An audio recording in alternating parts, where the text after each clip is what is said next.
कक्षा 8 की गणित की परीक्षा आपके 29 तारीख को होने वाली है। तो 29 मार्च 2025 को जो पेपर आएगा उसके लिए शेखावटी मिशन 100 की टीम की ओर से आपकी कक्षा 8 की गणित का एक मॉडल पेपर तैयार किया गया है, जिसमें से आपके जो 100% क्वेश्चन हूबहू आपको देखने को मिलेंगे और पूरा पेपर आपके जो पेपर पैटर्न पर आधारित है।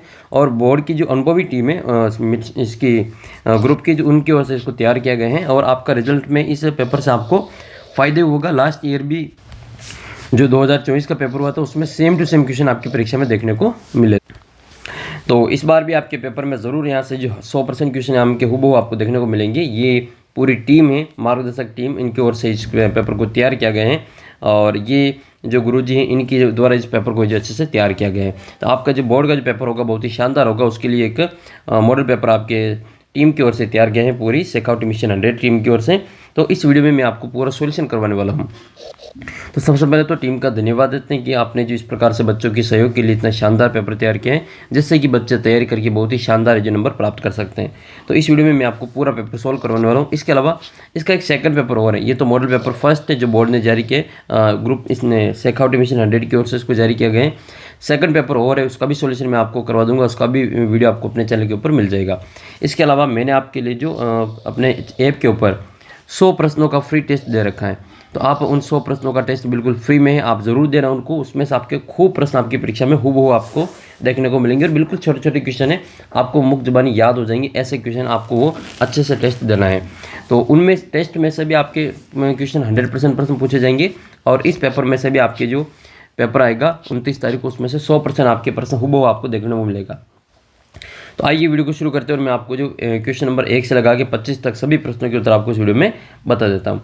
इसके अलावा मैं आपके लिए जो बड़े बड़े क्वेश्चन आपके 8-8 नंबर के, एक आपकी समांतर चतुर्भुज का आएगा 8 नंबर का क्वेश्चन, एक 8 नंबर का क्वेश्चन जो आएगा वो आपके व्रत आलेख वाला आएगा, पाई चार्ट वाला आएगा। ठीक है, पाई चार्ट वाला आएगा एक तो पाई चार्ट वाला। इसके अलावा एक 8 नंबर का क्वेश्चन आपके गुणनखंड वाला आएगा। तो इन तीनों ही प्रश्नों का, ठीक है, ये 23वां 24वां और 25वां प्रश्न जो होगा, इन तीनों ही प्रश्नों का एक एक वीडियो में सेपरेट वीडियो आपके लिए अपलोड करने वाला हूँ, जिसमें से आपका जो 8, 8, 16 और 8, 24, ये 24 नंबर के मैं आपको एक ही जो वीडियो के अंतर्गत आपको इसकी तैयारी करवाने वाला हूँ, ताकि आपका इनमें से कोई भी प्रश्न आएगा तो वो आपके गलत नहीं होगा। इसके अलावा भी बीच के जो क्वेश्चन होंगे उनको भी मैं तैयार करवाऊंगा। चैनल के साथ बने रहें और इन सभी प्रश्नों को आप अच्छी प्रकार से सोल्व कर लें। पहला क्वेश्चन आपके सामने है कि -19/29 और 29/-19 इनको गुणा करने पर 1 आ रहा है, तो ये गुणन के अंतर्गत कौन सा गुणधर्म प्रयुक्त हुआ है? तो ये जो गुणन के अंतर्गत प्रयुक्त हुआ है, ये आपके जो नियम है वो आपके गुणन का प्रतिलोम नियम है। ठीक है, गुण प्रतिलोम नियम है। तो इसका उत्तर क्या करेंगे? गुणन प्रतिलोम नियम है। तो फिर ये क्रम विनिमय नियम क्या होता है? तो मैं क्रम विनिमय नियम भी आपको बता देता हूँ कि अगर a/b को, ठीक है, अगर ये मान लो संख्या है a+b, इसमें हम जोड़े b+a, ठीक है, इस प्रकार से इसको लिख लें तो भी इसका उत्तर सेम ही आता है। क्रम बदलने से इसका जो उत्तर में परिवर्तन नहीं आता है, तो इसलिए इसको क्या कहते हैं? क्रम विनिमय नियम कहते हैं। अपने पहली प्रश्नावली में कैसे आएगा? तो 2/3 + 1/4, या फिर आप ऐसा लिख लो कि 1/4 + 2/3, इन दोनों के उत्तर बराबर ही आएंगे क्योंकि ये क्रम विनिमय नियम का पालन करता है। तो एक तो जोड़ क्रम विनिमय नियम का पालन करता है, एक गुणा क्रम विनिमय नियम का पालन करता है। तो दोनों आपको अच्छी प्रकार से याद रखना है। फिर आपके साहचर्य गुणधर्म क्या होता है? तो साहचर्य वाला भी देख लेते हैं। साहचर्य वाला में मान लो 3 संख्या है a + b + c, तो इन दोनों को जोड़ेंगे या फिर a + b + c, ठीक है, या तो b और c को जोड़ेंगे पहले, बाद में a को जोड़ेंगे, या पहले a और b को जोड़ के बाद में c को जोड़ेंगे। दोनों के उत्तर बराबर ही आएंगे। जैसे 2 + 3 + 4, पहले 2 और 3 और 4 को जोड़ लो, बाद में 2 को जोड़ेंगे, या फिर पहले 2 और 3 को जोड़ लो और बाद में 4 को जोड़ेंगे। उत्तर दोनों के सेम ही आएंगे। ठीक है, इसका भी उत्तर कितना आएगा? 2 + 7 9 आएगा और इसका भी उत्तर 5 + 4 9 ही आएगा। तो अगर ये पालन करता है तो उसको हम क्या कहेंगे? साहचर्य गुणधर्म कहेंगे। तो साहचर्य गुणधर्म में भी ये किसके लिए लागू होता है? ये भी प्लस और इंटू के लिए ही लागू होता है, जोड़ और गुणे के लिए ही लागू होता है। तो ये दोनों आपको अच्छे से याद कर लेना है। एक आपको गुणन प्रतिलोम याद कर लेना है, ठीक है, गुणन प्रतिलोम, गुणन तत्समक याद कर लेना है। तो गुणन तत्समक होता है 1, और एक आपको योज्य या योगात्मक जो तत्समक है वो याद कर लें। तो योज्य तत्समक होता है वो भी आपका 0 होता है। ठीक है, तो ये दोनों अंक आपको अच्छे से याद कर लेना है। ये गुणन तत्समक वाला आपकी परीक्षा में 100% आने के पूरे चांस हैं। अगले प्रश्न की ओर बढ़ते हैं, क्वेश्चन नंबर आपका सेकंड वाला। निम्नलिखित में से कौन सी एक संख्या पूर्ण वर्ग संख्या है। अब पूर्ण वर्ग संख्या क्या होती है, जो किसी न किसी का वर्ग होती है। मान लो 13 है तो किसी का वर्ग नहीं है, 39 भी किसी का वर्ग नहीं, 65 भी किसी का वर्ग नहीं है, तो ये पूर्ण वर्ग संख्या नहीं है। लेकिन बात कर लेते हैं इसमें आपके 81 की, 81 की। तो 81 जो है वो किसी न किसी का वर्ग है। किसका वर्ग है, तो 81 9 को 9 से गुणा करने पे आते हैं, तो 9 का वर्ग है आपके 81। तो आपको इसका जो वर्ग है वो याद रखना है, 9 का वर्ग 81। तो मैं आपको थोड़ा सा वर्ग के बारे में और बताता हूँ। वर्ग का मतलब किसी संख्या को उसी से गुणा करना। तो वर्ग करेंगे तो आपके जैसे 2 का वर्ग करेंगे तो 2 × 2, तो 2 दूनी कितना हो जाएगा, 4 हो जाएगा। आपको 7 का वर्ग पूछे तो 7 × 7, 7 7 49। तो वर्ग करने का मतलब उसको उसी से गुणा करना है, वो आपका वर्ग हो जाएगा। तो आपसे मैं पूछता हूँ, एक तो आपको कमेंट करके बताना है, एक तो 8 का वर्ग कितना होता है, एक आपको 8 का वर्ग बताना है, एक आपको 13 का वर्ग बताना है, ठीक है, एक आपको 17 का वर्ग बताना है। 8, 13 और 17 का वर्ग कमेंट करके बताना है। पिछले वीडियो में खूब सारे बच्चों ने कमेंट किए थे, बहुत बहुत धन्यवाद विद्यार्थियों का। आप इसी प्रकार से इन प्रश्नों का उत्तर देते रहें, आपकी तैयारी बहुत ही शानदार हो जाएगी इन प्रश्नों के उत्तर देने से। जो बच्चे कमेंट करते हैं उनका जो और तैयारी जो अच्छी हो जाती है, उनको याद रहते हैं वो चीज़ें सारी।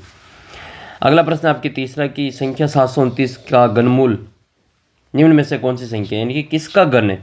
अगर ऐसा पता नहीं हो कि 729 का घनमूल कितना है, तो यूँ उल्टा सोच लो कि 729 किसका घन है। तो 729 किसका घन है, देखो 729 घन क्या होता है पहले वो देख लो। घन का मतलब आपकी किस संख्या को 3 बार गुणा करना, उसको सेम को।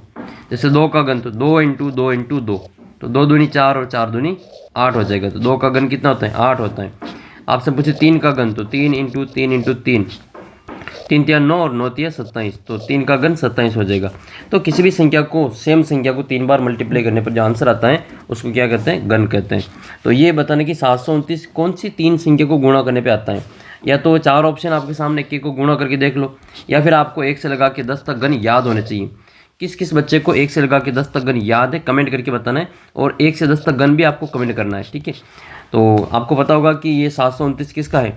तो लास्ट में कितना आ रहा है आपके, 9 आ रहा है। तो 9 एक इसमें 9 की आता है, ठीक है। तो इसमें हम क्या लिखेंगे, 9 को ही पहले चेक कर लेते हैं। 9 × 9 × 9, तो 9 में 81 × 9, तो 9 1 9 और 9 8 72, तो 729 आएगा। और 729 आपका क्या है, ये 9 का घन हो जाएगा, ठीक है। ये याद करना, कमेंट करके आपको एक तो 7 का घन बताना है, 7 का घन कितना होता है, और एक आपको 11 का घन कमेंट करके बताना है।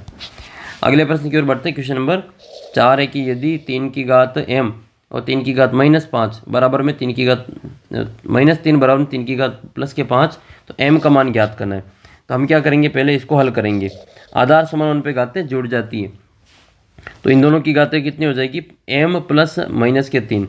तो इसके आधार समान होने पे 3 की घातें m प्लस माइनस का 3 और बराबर में कितना आएगा, 3 की घात 5। अब देखो आधार समान है तो बराबर में इनकी तुलना कर लेंगे। तो ये m प्लस माइनस 3 बराबर 3, उधर इसकी घात है 5, तो m बराबर कितना हो जाएगा, माइनस का 3 इधर आएगा तो प्लस का हो जाएगा, तो 5 + 3 बराबर 8 हो जाएगा। तो इसका उत्तर कितना आएगा आपके, 8 आंसर आएगा ये। तो स वाला उत्तर इसमें सही उत्तर हो जाएगा। अगले क्वेश्चन की ओर बढ़ते हैं। क्वेश्चन नंबर आपका है 5वां है, इसका आपको मानक रूप लिखना है। तो मानक रूप लिखने के लिए जो अंक हैं इसमें एक अंक छोड़ के पॉइंट लगाना होता है। तो पॉइंट कहाँ लगेगा आपके, 3 और 5 के बीच में लगेगा, तो इसको 3.5 बनाना है। अब पॉइंट यहाँ लाने के लिए आपको इधर आना पड़ेगा। जब भी इस साइड में आएंगे, लेफ्ट हैंड साइड से आप राइट हैंड साइड की ओर आएंगे तो ऊपर घात माइनस में लगेगी, 10 की घात माइनस में होगी। तो यहाँ पर घात लाने के लिए कितनी जगह छोड़नी पड़ेगी, 1 2 3 4 5, तो ये कितना हो जाएगा, 3.5 × 10 की घात -5 होगा। तो ये जो इसका उत्तर है वो आपका आंसर हो जाएगा। तो 3.5 × 10 की घात -5 आपके ऑप्शन नंबर अ में दे रखा, तो यही इसका जो करेक्ट आंसर है वो रहेगा। तो इसका जो फाइनल उत्तर है वो क्या होगा, 3.5 × 10 की घात -5 होगा।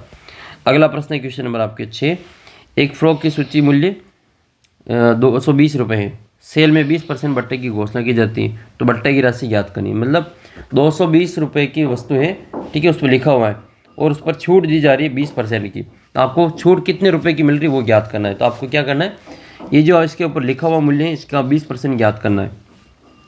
तो 220 का क्या करना पड़ेगा, आपको 20% ज्ञात करना पड़ेगा। 220 का 20% ये ज्ञात करने के लिए 220 और इंटू करेंगे 20 और बटे में आएगा आपका 100, 0 से 0 कट जाएगा, 1 0 से 1 0 और कट जाएगा।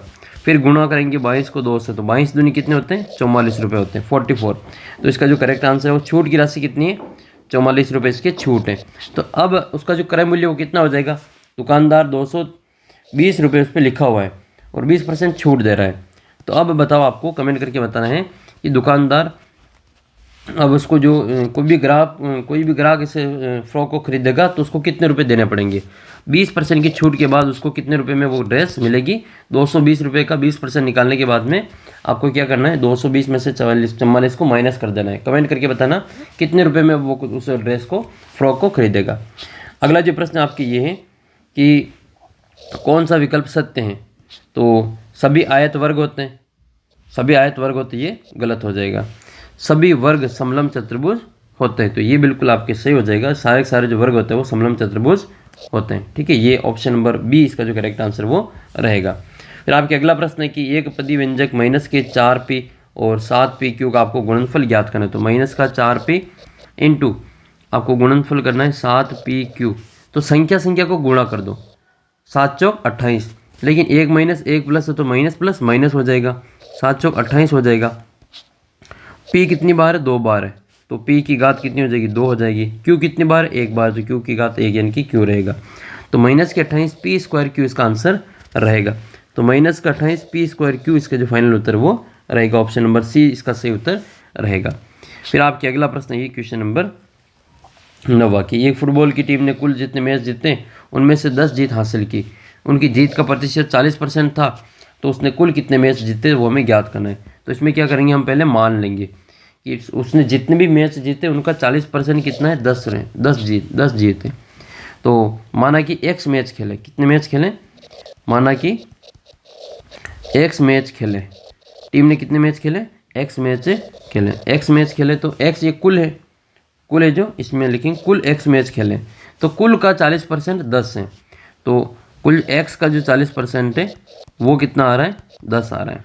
ठीक है, ये जीते इतने परसेंट और मैच कितने जीते, 10। तो आपको कुल संख्या बतानी है, तो हम क्या करेंगे, x का 40% ज्ञात करेंगे, तो x इंटू 40/100 और बराबर में आएगा आपका 0।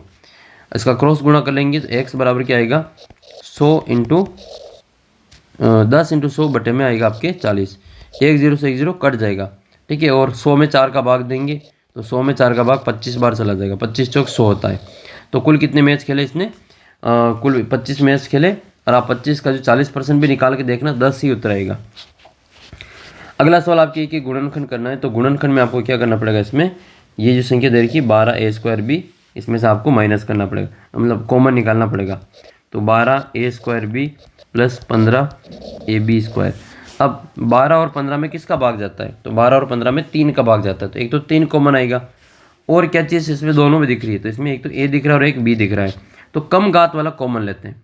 तो कम घात a की कम घात कितनी है, 1 है, b की कम घात 1 है, तो एक तो इसमें से 3 का भाग जा रहा है तो 3 कॉमन आ जाएगा। एक इसमें a है कम घात वाला, एक b कम घात वाला है, तो इसको हम यहाँ पे कॉमन निकालेंगे। 3 का भाग देंगे 12 में, कितनी बार जाएगा, 4 बार। यहाँ a 2 बार था, a बार बाहर आ गया तो 1 बार ही बचेगा, प्लस ठीक है b भी बाहर आ गया। 15 में 3 का भाग जाएगा 5 बार, और एक बार ही तो वो 1 बार बाहर निकाल लिया। अब ये एक इसमें नहीं रहेगा, a b 2 बार था, 1 बार आ गया, तो यहाँ पे क्या बचेगा, 1 बार b बचेगा। तो हमारा उत्तर आ जाएगा 3ab 4a प्लस 5b। अगले सवाल की ओर बढ़ते हैं। क्वेश्चन नंबर जो नेक्स्ट है अपना, ये कह रहा है कि अभाज्य गुणनखंड विधि के द्वारा 2744 का घनमूल ज्ञात करना है। 2744 का घनमूल क्यूब रूट ज्ञात करना, और ये जो निशान होता है ये वाला, ये घनमूल का निशान है, ये अंडर रूट होता है, ये तो होता है घनमूल, क्यूब रूट ये तो होता है आपका घनमूल, और ये होता है आपका वर्गमूल। अब अंतर क्या है इन दोनों में, तो वर्गमूल के बाहर कोई नंबर नहीं लिखा होता है, घनमूल के बाहर 3 लिखे होते हैं। ऐसे याद रखना कि घनमूल में 3-3 के जोड़े बनाते हैं, इसलिए यहाँ पे 3 आएंगे, और वर्गमूल में 2-2 के जोड़े बनाते हैं, तो आपको 2 याद रखने की जरूरत नहीं, वो अपने आप में वो 2-2 के जोड़े ही इसमें बनते हैं। तो इन दोनों का उत्तर आपके अलग अलग होता है, जैसे मतलब अलग अलग होता है। जैसे ये लिखा हुआ आपके 64, ये अंडर रूट में, इसका मतलब ये स्क्वायर रूट है, और एक है 64, ये आपकी क्या है, क्यूब रूट है। तो दोनों के आंसर अलग अलग आएंगे, दोनों के आंसर क्या आएंगे, अलग अलग आएंगे। इसमें तो 64 का वर्गमूल है और इसमें 64 का घनमूल है। कमेंट करके बताना कि 64 का वर्गमूल कितना होता है और 64 का घनमूल कितना होता है। दोनों प्रश्नों के उत्तर आपको अच्छे से कमेंट करके बताना। फिर आपके अगला सवाल है क्वेश्चन नंबर आपके 12 कि इसमें अच्छा ये कर लेते पहले गुणनखंड वाला कि 2744 का आपको घनमूल ज्ञात करना है। तो सबसे पहले आपको क्या करना पड़ेगा, इसमें 2744 इसके अभाज्य गुणनखंड करेंगे। पहले आपको अभाज्य गुणनखंड आना चाहिए। अभाज्य गुणनखंड क्या होता है, तो अभाज्य संख्या का ही भाग देते हैं। किसका भाग देते हैं, इसमें अभाज्य संख्या का ही भाग देते हैं। तो अभाज्य संख्या होती कौन कौन सी, अभाज्य संख्या होती है आपके जो खुद के पहाड़ में आती है, 2, 3, 5, 7, ये और किसी के पहाड़ में नहीं आती है। ठीक है, 11, 13, 17, 19 इसी का इसमें भाग देते हैं। और भी खूब संख्या है। ठीक है, तो आपको ये संख्या का ही भाग देना होता है इसमें, और किसी का भाग इसमें हम नहीं देते हैं। अच्छा, कमेंट करके बताना कि 1 से लगा के 100 तक की गिनती में कुल कितनी अभाज्य संख्या है। ठीक है, आपको कमेंट करके बताना है। 2 का भाग लगाएंगे इसमें, तो देखो यहाँ पे 2 का भाग देते हैं हम ये इसमें। तो 2 का भाग 2 में जाएगा 1 बार, और 7 में जाएगा 3 बार, 2 3 6 14 हो जाएंगे 7, और 4 में जाएगा 2 बार। फिर 2 का भाग देंगे 13 में जाएगा 6 बार। ठीक है, 6 दूनी 12, 1 बचेगा 17 हो जाएगा, 2 8 16, 1 बचेगा 12 हो जाएगा, तो 2 6 12। फिर भाग देंगे इसमें 2 का, तो 2 का भाग जाएगा 6 में तो जाएगा 3 बार, 8 में 4 बार, और 6 में 3 बार। अब देखो, जिस भी बच्चे को 1 से लगा के 10 तक गण याद है, तो उसको भी मैंने यहाँ पे जो संख्या लिखी नहीं, इसको देखते हैं आपके दिमाग में आ गया ये किसका गण है। आप बताओ, देखिए ये किसका गण है, 343 किसका गण है, कमेंट करके बताओ जल्दी से। फिर मैं बताता हूँ 343 किसका गण है। तो आपको जिन बच्चों को याद है उनको तो पता चल गया कि ये किसी न किसी का गण है, हमने इसको कहीं ना कहीं देखा है। जैसे मैं यहाँ पे लिखता हूँ 512, तो आपके दिमाग में छप जाता है कि यार ये तो किसी न किसी का गण है। जैसे मैं लिखता हूँ 729, तो ये भी आपको पता है किसी न किसी का गण है। तो आपको 1 से 10 तक गण पक्के याद होने चाहिए। ठीक है, ताकि आपकी जो और आसानी हो जाएगी। तो 343 आपको पता है किसका गण है, ये 7 का गण है। 7 × 7 × 7 करते हैं तो 49 × 7 बराबर 343 आता है।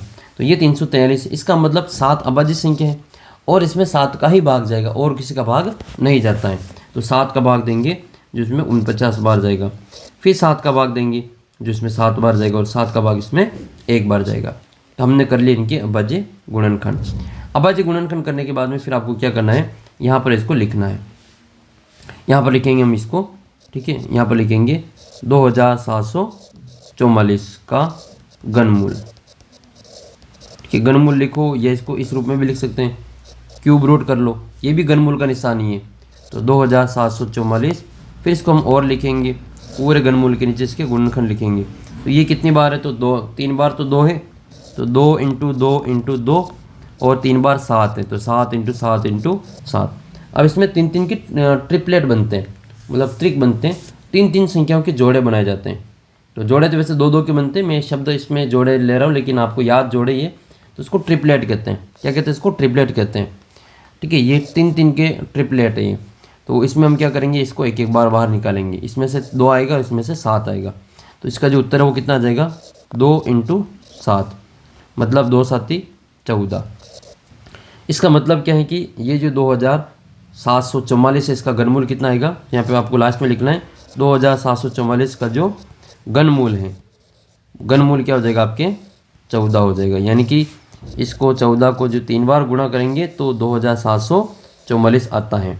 तो ये आपको अच्छी प्रकार से याद हो जाना चाहिए। घनमूल कैसे निकालते हैं आपको उसको अच्छी प्रकार से समझ लेना है। आपके लिए मैं क्वेश्चन छोड़ता हूँ, आपको 8000 का घनमूल निकाल करके आपको कमेंट करके बताना है। इसका आंसर कमेंट करके बताना है केवल, और इसको निकालेंगे आप कॉपी में। ये प्रश्न आपकी जो परीक्षा में छपने वाला है कि 8000 का आपको क्या करना है, जो घनमूल ज्ञात करना है। ठीक है, तो कमेंट करके आपको आंसर बताना है, और इसके जो आंसर आएंगे वो 2 डिजिट में आएंगे, 2 अंकों में इसके आंसर आने वाले हैं। फिर आपके अगला प्रश्न है ये क्वेश्चन नंबर 12। क्वेश्चन नंबर 12 की कौन से गुणधर्म की सहायता से 1/3 × 6 × 4/3 को 1/3 6 × 4/3 के रूप में परिकलित किया जा सकता है। तो ये वही रूप है कोष्टक वाला, जैसे ये वाला कि a × b + c या b × c बराबर a × b, और बाद में करेंगे c से। तो ये जो कौन सा नियम है, ये सहचरिता होता है, या साहचर्य कहते हैं इसको, एसोसिएटिविटी होती है। ये कौन सा हो जाएगा, साहचर्य, सहचरिता इसको कहते हैं। ठीक है, सहचरिता गुणधर्म है, या इसको सहचरिता भी कहते हैं, सहचारिता या सहचरिता के रूप में भी इसको जाना जाता है। ठीक है, इसमें क्या होता है कि किन्हीं 2 को पहले गुणा कर लो, तीसरे को बाद में करो। जैसे 2 × 3 × 5, या फिर 2 × 3 × 5, तो 2 को बाद में गुणा करेंगे, पहले 2 3 और 5 को कर लेते हैं, 3 पंजे 15 और 2 और 3 को पहले कर लेते हैं 6 × 5। तो इन दोनों का उत्तर सेम ही आएगा। देखना 15 दूनी 30 होता है और 6 पंजे भी 30 होता है। तो ये जो नियम है वो कौन सा नियम कहलाता है?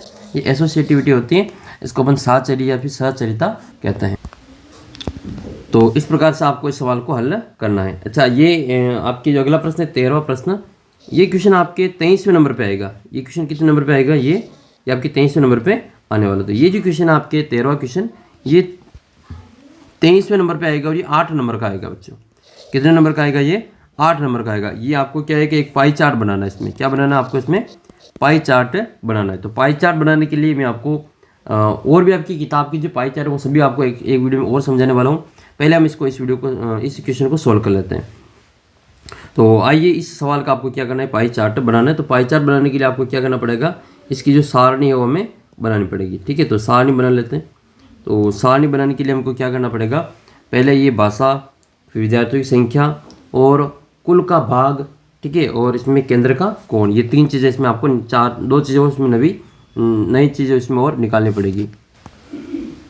तो इसके लिए आपको वापस सारणी बनानी पड़ेगी इस प्रकार से। इसमें देखो फर्स्ट कॉलम तो आपको बनाना पड़ेगा इसमें भाषा का। तो इसमें यहाँ तो बना लेंगे, ये फर्स्ट वाला जो कॉलम होगा वो तो लिख लेंगे इसमें भाषा।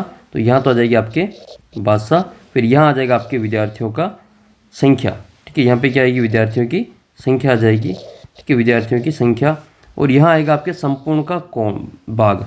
क्या आएगा? आपके संपूर्ण का भाग, मतलब कुल का जो ये जिस भी भाषा का है वो कितना भाग है, तो संपूर्ण का जो भाग आ जाएगा। और इसके बाद में यहाँ पर आएगा आपकी केंद्रीय कोण।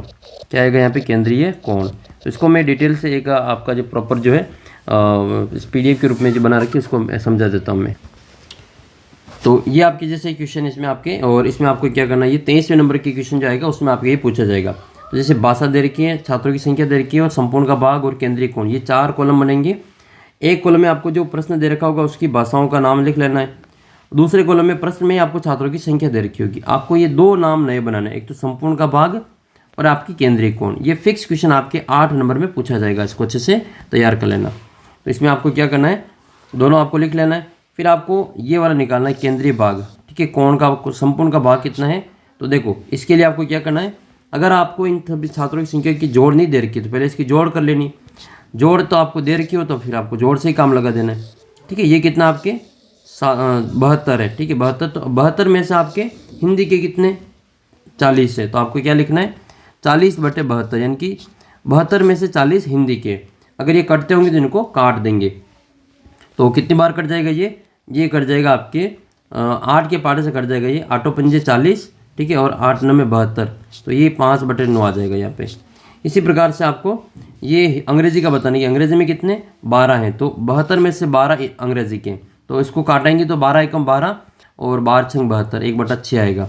इसी प्रकार से मराठी के कितने? 9 हैं। तो 72 में से 9, टोटल तो 72 है, ठीक है, और उसमें से 9 हमारे मराठी के हैं। तो 9 के बाद से 72 8 बार कटेगा, तो 9 एकम 9 और 9 8 72। और तमिल के 7 हैं, तो 72 और नीचे आएंगे और 7 ऊपर आ जाएंगे। अब आपको पता है कि 7 के पार से 72 नहीं कटते, तो इसको 7/72 ही रखेंगे। और बंगाली के हैं 4, तो बंगाली के 4, तो यहाँ पे 72/4, 4 के पार से 72 18 बार कटेगा, तो 18 चौक 72, तो 1/18 हो जाएगा। अब ये तो टोटल में से आपको इस भाषाओं का भाग आया है। अब इसका कोण ज्ञात करना है, केंद्रीय कोण। तो केंद्रीय कोण ज्ञात करने के लिए ये जो भाग आ रहा है टोटल संपूर्ण का, इसको गुणा कर देंगे 360 से। ठीक है, क्योंकि केंद्र पे जो कोण बनता है, वृत्त के जो केंद्र पे कोण बनता है, वो कोण बनता है 360 डिग्री का। कितने का कोण बनता है? 360 डिग्री का। तो आपको अलग अलग इसमें कोण ज्ञात करना है। हिंदी का कोण भी ज्ञात करना है, तो हिंदी के भाग को 360 से गुणा करेंगे। तो हिंदी का भाग कितना है? हिंदी का भाग है संपूर्ण का 5/9, तो आपको 5/9 को भाग गुणा कर देना है 360 से। अब इसको काट देंगे, तो देखो कटेगा ये 9 एकम 9 और 9 चौक 36, 40 बार कटेगा। अब 40 को 5 से गुणा करेंगे, तो 5 चौक 20, यानी कि कितना हो जाएगा? 20 और 1 0 पहले से है, तो 200 हो जाएगा। तो ये इस प्रकार से इसका कोण कितना आएगा? 200 डिग्री आएगा। इसी प्रकार से अंग्रेजी का भाग ज्ञात करें, तो अंग्रेजी का कितना है? अंग्रेजी का 1/6, तो 1/6 इंटू गुणा करेंगे 360 से। डायरेक्ट 6 के बार से 360 60 बार कट जाएगा, 6 छंग 36 और 1 0 और लग जाएगा, तो ये 60 डिग्री आ जाएगा। 8 के पारे से ये 360 को गुणा भाग कर देना है तो 45 डिग्री आ जाएगा। ये है आपके 72 और 7 और 360, तो 72 और 360 ये कट जाएंगे। ये कटेगा आपके इसको हम 36 के बार से काटेंगे तो 36 के बार से देखो ये तो कटेगा ऊपर 10 बार, ये 1 मिनट, ये 36 के बार से कटेगा ऊपर 10 बार और ये 72 कटेंगे 2 बार, फिर 2 के बार से 10 को काटेंगे 5 बार, 5 को 7 से गुणा करेंगे तो 7 पंजे कितना हो जाएगा, 7 पंजे 35 हो जाएगा ऐसे। तो इसका उत्तर आपके 35 आएगा। 18 के बार से ये काट देंगे तो 20 बार कटेगा और 20 को 1 से गुणा करेंगे तो 20 उत्तर आ जाएगा। तो ये आपको टेबल बनानी है, 8 नंबर में पूछा जाएगा ये वाला क्वेश्चन ऐसे, ठीक है। इसमें कोई से भी नंबर आ जाए आपको उसको सवाल करने का तरीका यही रहेगा। अगर इसकी जोड़ दे रखी तो आपको जोड़ नहीं करनी है, और नहीं दे रखी जोड़ तो फिर आपको जोड़ करनी पड़ेगी। ऐसे कुछ सवाल हैं जिसमें आपको जोड़ करनी पड़ेगी, वो भी मैं आपको आगे समझा दूंगा। फिर आपको इनका जो केंद्रीय कोणों का प्रयोग करते हुए आपको पाई चार्ट बनाना है। तो पाई चार्ट बनाने के लिए आपको एक वृत्त बना लेना है सबसे पहले, ठीक है। वृत्त बनाने के बाद में फिर आपको एक लाइन खींच लेनी है, ठीक है। एक लाइन खींच लेनी, कहीं पे भी एक लाइन खींच ली, जैसे यहाँ कोई लाइन खींच ली। तो अब आपको क्या करना है, इसको ये केंद्र हो जाएगा ये। तो अब इस केंद्र के ऊपर आपको 200 डिग्री का कोण बनाना है हिंदी के लिए। तो ये हिंदी का कोण कितने का है, 200 का है। तो 200 का कोण बनाना है तो देखो आधा तो होता है 180, आधा तो होता है आप तो डिग्री से बनाए, इसमें डी से बनाना चांदे से, तो ये तो हो जाएगा 180, इससे थोड़ा सा ज़्यादा आएगा। तो लगभग ये जो कोण आपके कितने का हो जाएगा, ये आपके 200 डिग्री का कोण रहेगा। 200 डिग्री का तो इसमें क्या लिखेंगे, हिंदी लिखेंगे। इसमें क्या आएगा आपके, हिंदी आ जाएगा। फिर आप क्या आएगा इसमें दूसरे नंबर पे अंग्रेजी। तो यहाँ से ये तो आ जाएगा आपकी हिंदी। तो इससे अब वापस या चाहे तो इधर बना लो चाहे इधर बना लो, एक तरफ ही बनानी है आपको।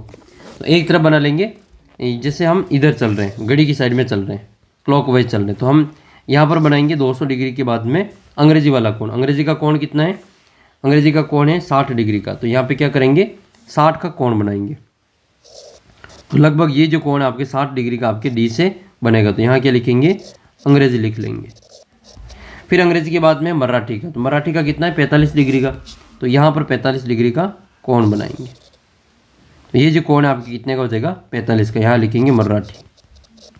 और मराठी के बाद में 2 कोण और बनेंगे, तमिल और बंगाली का। तो तमिल का कोण कितने का बनेगा, 35 डिग्री का। तो 35 का थोड़ा सा आपको ज़्यादा बनाना है, 20 का कम बनेगा। तो ये 35 का हो जाएगा आपके, इसमें नाम लिखेंगे तमिल। अंदर जगह नहीं हो तो आप बाहर नाम लिख लेना तीर का निशान लगा के। और ये जो कोण हो जाएगा आपके, वो बंगाली का हो जाएगा 4। इस प्रकार से आपको चार्ट बनाना है। और ये क्वेश्चन बच्चों आपके 8 नंबर में पूछा जाएगा। फिक्स क्वेश्चन है, 100% आपके जो ये प्रश्न आपके परीक्षा में पूछा जाएगा ऐसे। तो ये वाला क्वेश्चन सेम टू सेम मैंने आपको समझा दिया वहाँ पे ये, और इसका जो पाई चार्ट है उस प्रकार से वृत्त बनाकर आपको बना लेना है, ठीक है। तो इस प्रकार से आपको उसका आंसर वो निकालना है। नेक्स्ट क्वेश्चन की ओर बढ़ते क्वेश्चन अपना ये नेक्स्ट है, इसमें आपको मिलान करना है। बहुत ही अच्छा क्वेश्चन, ये मिलान करने वाला क्वेश्चन आएगा आपके 4 नंबर का मिलान करने वाला आएगा, 4 नंबर का रिक्त स्थान का आएगा, और 4 नंबर का सत्य सत्य आएगा। तो ये तीनों ही क्वेश्चन आपके पेपर में से आपको आंसर लिखने हैं। तो इसको मैं थोड़ा सा आपको एक ट्रिक के द्वारा समझा दूंगा, ताकि आपकी ये 8 और 12 नंबर आपकी फ्री के हो जाएंगे। तो आप थोड़ा थोड़ा करके जो अच्छे से स्कोर कर पाएंगे। और अगर आप जो टेस्ट नहीं दिया तो आप ऐप के ऊपर जो टेस्ट डाल रखा है आपके लिए फ्री है, वीडियो के नीचे डिस्क्रिप्शन बॉक्स में इसका लिंक दे रखा है। ये वीडियो देखने के बाद में आपको पूरा टेस्ट भी देना है। व्हाट्सअप ग्रुप ज्वाइन कर लेना, आपके और टेस्ट आने वाला है, 100 प्रश्नों का एक और टेस्ट आएगा आज, उसको भी आप जो दे देना।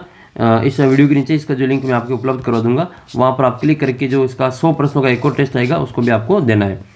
तो ज़रूर आप अपना व्हाट्सअप ग्रुप ज्वाइन कर लें और चैनल को सब्सक्राइब कर लेना। अगला प्रश्न है, फिर आपको स्तंभ ए को स्तंभ ब से मिलान करना है।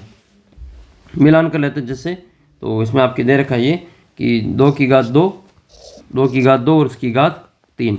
तो घात की घात क्या होती है, गुणा होती है। घात की घात गुणा होती है। तो घात की घात गुणा होगी तो देखो जैसे ए की घात m है और उसकी घात n है, तो ये क्या होती है, ए की घात m इंटू n होता है। तो यहाँ पर क्या हो जाएगा, 2 की घात 2 इंटू 3 हो जाएगा। तो 2 की घात 2 इंटू 3 कितना हो जाएगा, 6 हो जाएगा। 2 तिया 6 हो जाएगा इसका। तो इसका मिलान करेंगे 2 की घात 6 से। फिर आपके अगला प्रश्न है ये, जिसमें आपके मिलान करना है ये वाला।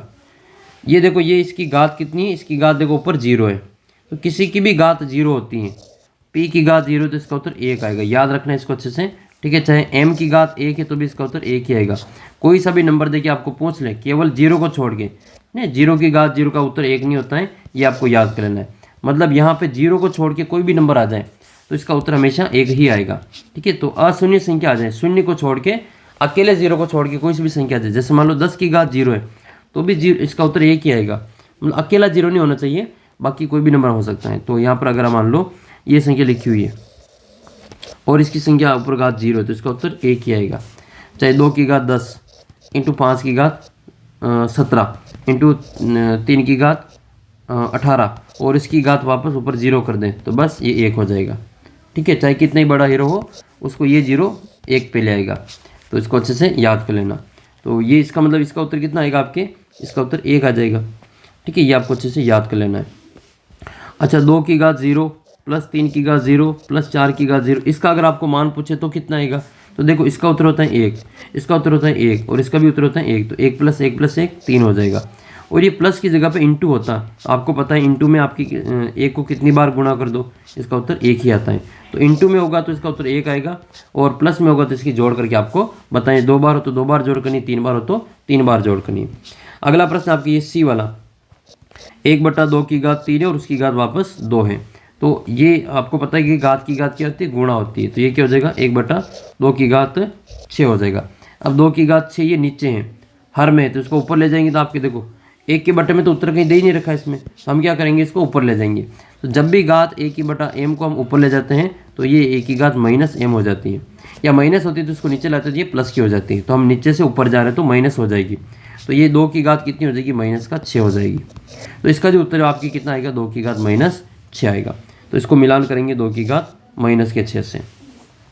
अगले क्वेश्चन की ओर बढ़ते हैं। क्वेश्चन नंबर आपका है ये डी वाला क्वेश्चन आपका ये कि 1/2 और ये घात के रूप में दे रखा आपको। तो जब भी किसी की घात माइनस में हो और ये 1 के बट्टे में दे रखा हो, ठीक है, ये a/b दे रखा हो, तो इस घात को प्लस बदल करने के लिए हम क्या करते हैं, इसको पलट देते हैं। ठीक है, a/b को b/a लिख लो और इसकी घात माइनस को प्लस कर लो। जैसे 1/2 है तो 1/2 की घात अगर -2 है तो इसको उल्टा कर देंगे, तो 2/a करके इसकी घात +2 कर देंगे। ठीक है, तो ये 2/a का मतलब 2 ही रहेगा। ये 1/3 है, 1/3 की घात -2 है तो ये 3/1 हो जाएगा और इसकी घात 2 हो जाएगी प्लस में। तो ऐसे माइनस की घात प्लस में बदली जा सकती है। तो मैं इसको सोल्व करके बताता हूँ इसका आंसर आपकी कैसे निकालना है। ये जो आपकी संख्या दे रखी है वो 1/2 है तो इसकी घात माइनस है तो प्लस में लाने के लिए 2/1 और इसकी घात 2 हो जाएगी। फिर आपके 3/1 और उसकी घात 2 हो जाएगी। फिर आपके 4/1 और उसकी घात प्लस की 2 हो जाएगी।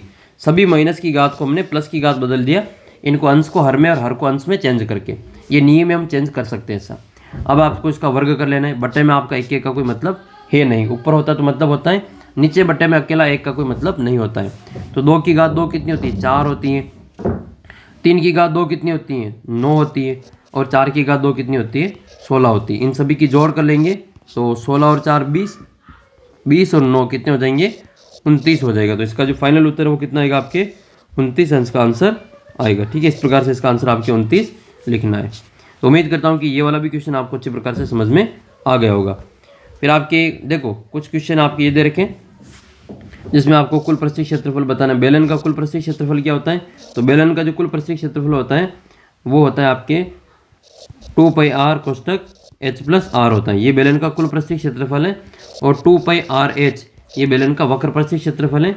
πr² ये बेलन का आयतन है। और बेलन के आधार का क्षेत्रफल कितना होता है, तो πr² होता है। बेलन का आयतन का सूत्र ये भी होता है, आधार का क्षेत्रफल πr² इंटू ऊंचाई h, ये भी इसका फॉर्मूला होता है, याद कर लेना।